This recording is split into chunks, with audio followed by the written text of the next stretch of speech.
Hey, it's Cat at Cattails TV. Sorry for the weird video, but I had a very long day. I was shooting Dancing with the Stars. I found out that the interview I did with Phaedra Parks is on the Shade Room, which is kind of hilarious because there's rumors that TD Jakes actually has part ownership of the Shade Room. And it's a long story, but allegedly he owns and or his family owns parts of that media empire, which could be quite possible because, you know, he has bought property to start his own production company similar to Tyler Perry. It's a long rabbit hole. Entertainment, religion, long rabbit hole. But anyway, sorry I digress. But it all gets back to Diddy because his bail was denied today, and the information coming out is quite disturbing. And the IV drips that were also I can't even talk. What's the right word? I'm so tired. Confiscated by Homeland Security, as well as the baby oil and lube. Somebody broke it down. You know, IV drips are used for people suffering from dehydration, especially if you're doing, I was going to say buttloads of drugs, but maybe that's poor language. Let's just say this. If you've been partying or having sex for days on end, losing lots of body fluid, you might need an IV drip. Normally it's given for people with, they've lost their salt, their electrolytes, etc., etc. It reminds me when I was dehydrated and I suffered from heat exhaustion from working out at the beach a couple of years ago. And, I live in LA and I should know better, but I literally started feeling very, very sick. And, my head hurt. And luckily, I had a friend who lived close to the beach. And, he helped me. The thing was, I drank so much water. And at a point, I said to him, the water's not working. I need Gatorade. And he got me like 5 bottles of Gatorade. And I drank them all.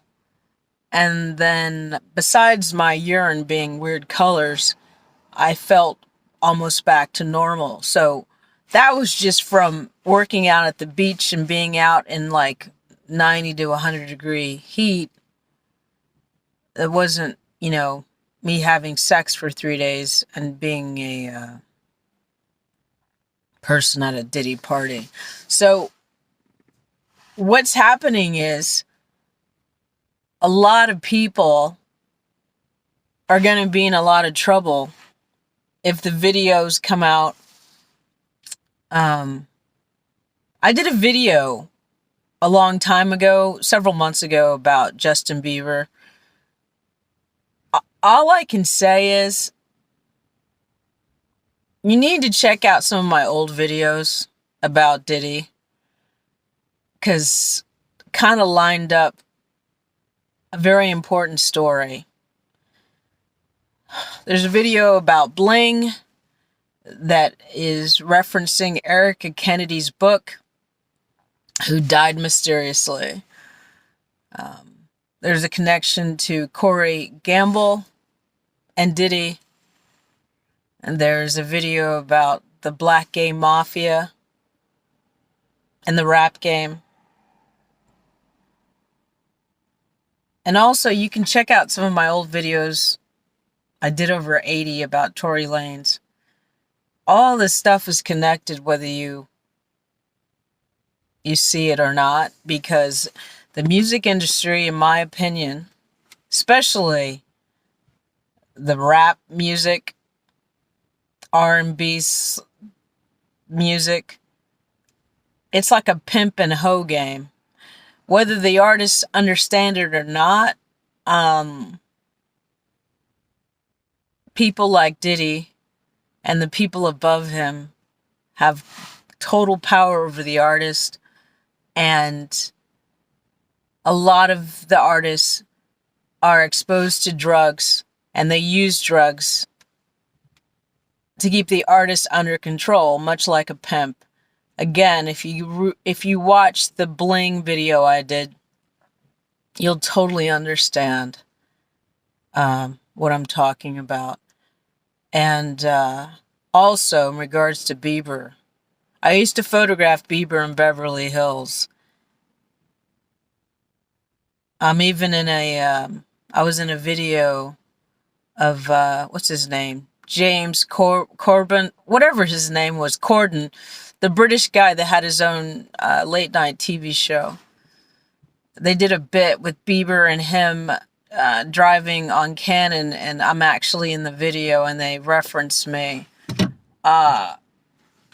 Bieber was always nice to Bieber, and Bieber was like kind of weird to me. I never understood why. I have no idea. But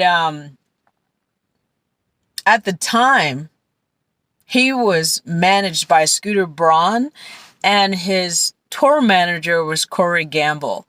And this was the time Bieber, unbeknownst to me, was on a lot of drugs. But meanwhile, Corey Gamble was his tour manager. Let that sink in for a minute. Again, Corey Gamble was good friends with P. Diddy and Jay-Z, and was at Kim Porter's house when she died. I've done videos on this, so this story is bigger, way bigger, but hopefully we'll take down some very bad people. Hopefully, but the way the justice system works is really interesting. It's normally a bunch of people in power that can control who goes to prison and who doesn't. But Diddy was under some other powerful people. And Diddy, as I said in a previous video, he may have been abused by other people. He might have been a willing participant.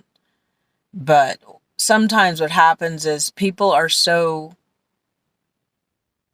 abused and they never get help, and then they become the abuser. And then they just the cycle goes on and on. And I'm so frustrated because I'm at a turning point where I just see Los Angeles and the entertainment industry as being so abusive and so toxic that it's really not a great place to work in. And sometimes it takes you a long time to figure it out. Meanwhile, there's people I went to college with. They got out of here a long time ago. They were a lot smarter than me. You know what I'm saying? I mean, let's just be real. But I'm starting to really comprehend on a very deep level just how abusive this place is. Sometimes we're hypnotized and we forget, or we don't have the self-knowledge to understand that we might be addicted to abuse. And this reminds me of the story that I told about a show I worked on that was pure hell. That's gonna premiere soon, called Dr. Odyssey. But the crew was disgustingly abusive. Where do they learn that from? Where do they get that from? And also, I feel like SAG covered up for them, as well as the casting agents who knew that the producer, what's his name, Ryan Murphy, has a history of being abusive. His sets being very, very abusive, but yet SAG wasn't even there when people were calling, begging them to show up. But they were like, "Oh yeah, we know they're abusive, and if they keep it up, we're going to penalize them." But I don't know if they actually do or did. But it just goes to show you this town is run by abusive people, and they get away with it because so many people want to be stars or be a part of the whatever bullshit's going on. They want access, like Kelsey Harris wanted access through Megan Thee Stallion, no matter how much abuse she got, no matter how many men Megan slept with. Kelsey just wanted to be near Megan and be a part of the bullshit. But also in the entertainment industry, you normally make more money than other people. So some people are willing to take abuse because they got a big paycheck. But this story is bigger than Diddy. It'll be interesting to see what happens. It'll be interesting to see if Diddy's alive in a year. But I think somebody like Justin Bieber and some of the other people that Diddy abused, and Usher, by the way, that's a whole nother weird story. People love Usher, and that Las Vegas show is really interesting, but Usher's not an innocent person either. And that, again, it might be, I mean, it seems to be, in regards to the history between Diddy and Usher. Usher was abused, but somehow he became the abuser, maybe? And he's been sued multiple times for sexually transmitted diseases. You can research it yourself if you don't believe me. But people love their stars, no matter what they do. So again, I just feel like it's going to be a really hard time. There's rumors that Justin Bieber is not doing okay right now. I don't know if it's true or not, but I did a video about Justin several months ago saying he needs help. And supposedly now he has a baby with Halle Bieber, whatever. But I just don't even understand them having children based on the drugs that Justin did and his mental health. But anyway, I wish everyone well. I just feel like this is going to be, there's going to be a reckoning. There's going to be a reckoning. But people have to stop allowing people to abuse them. You know what I'm saying? They have to stop it. It's not worth it. It's not worth the money. It's not worth the fame. It's not worth your soul. Anyway, this is Cat at Cattails TV. Take care of yourself. But yeah, it's gonna be a wild, wild couple of months, per se years, because the shit's about to drop. Sooner or later, you're gonna find out some of the stuff that some people have been saying for a very long time, and it's all gonna make more sense. But there's so many people out there that never face justice. Like, seriously, they're not in jail. Kevin Spacey, Bryan Singer, Clive Davis. I've heard strange stories about David Geffen. But what I'm trying to say is, at least the time is changing. But some of the old abusers, allegedly, they might miss the justice. So I'll try to link some of the videos, or I don't think I can only link one video to this video because it's going to be on InShot because I have it on my phone. But I will talk to you later. Good night.